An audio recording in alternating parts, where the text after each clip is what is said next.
I got permission to read you some lines from a resume. And this is the kind of resume that gets people jobs. It forces managers to call them. In this case, it happens to be a salesperson's resume.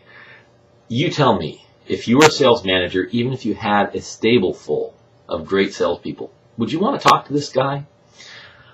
Assumed a territory that was comprised of several dormant accounts and a weak pipeline. Within 6 months, increased the pipeline 400%, initiated several marketing programs that simulated interest in products and services. Not bad. In the first quarter, on quota, closed a $750,000 deal that was 2/3 of my quota. Opportunity was identified and closed within 3 months despite severe cutbacks in funding. If you were a sales manager, would you want to at least talk to this guy if you found out he was available? Let me read another one. This is a different job. In the first 90 days of employment, negotiated a preferred teaming agreement with an industry-leading software provider after prior attempts had failed. He did something no one else could do. Acted as a subject matter expert in human services, case management systems, and assisted business units in building sales strategies that resulted in the pipeline growing to over $450 million. Okay, there's a guy who does stuff no one else can do.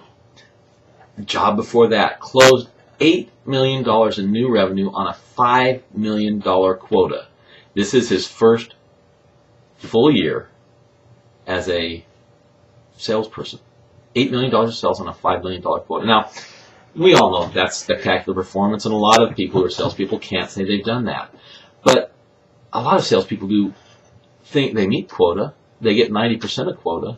They make $1 million for their company in net revenue, and they never put it down. Instead, salespeople put down things like, I called on customers.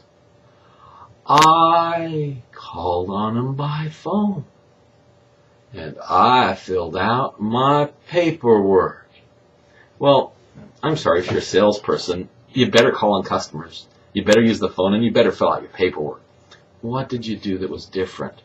Same problem if you're a CFO. What did you do that made a huge difference? If you're an accountant, what did you do that made a difference? If you're the accounts receivable clerk, were you able to collect more accounts receivable than any other clerk? How much more? Those things will get you your next job. Matter of fact, they'll get you promoted into your next job.